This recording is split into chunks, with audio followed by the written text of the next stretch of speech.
This week at Interior, Secretary Bernhardt joined Vice President Mike Pence this week at Yellowstone National Park.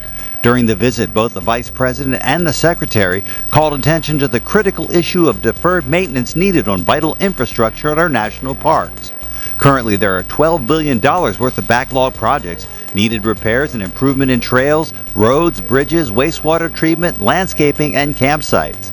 Secretary Bernhardt traveled to Vail, Colorado this week to speak at the Western Governors Association annual meeting.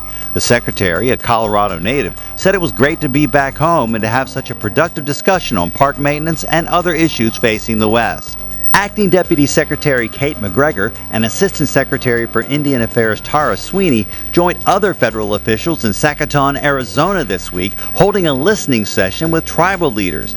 The meeting focused on key issues in Indian country, such as solving cold cases regarding missing and murdered Native Americans and Alaska Natives, working to end domestic violence in the community, and ending the illegal drug trade. Find out more at DOI.gov.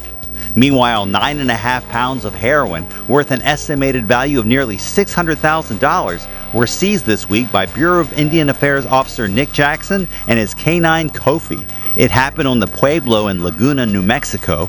Addressing illegal drugs and drug addictions in Indian country is one of Interior's top priorities. Get the full story at BIA.gov. USGS and the National Oceanic and Atmospheric Administration are predicting a large dead zone this summer in the Gulf of Mexico.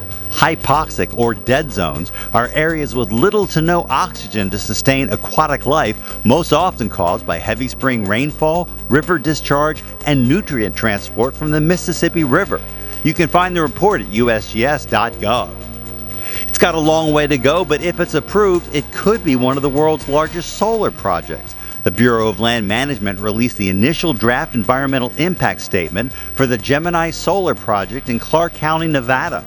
Right now, plans call for 7,100 acres of land to produce almost 700 megawatts of energy, enough to power more than 200,000 homes. See the full story at blm.gov/Nevada.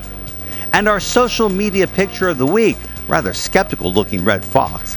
Red foxes are found throughout most of North America, and this one comes from the Bombay Hook National Wildlife Refuge in Delaware.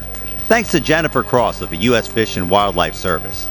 Make sure you follow us on Facebook, Instagram, and Twitter. That's This Week at Interior.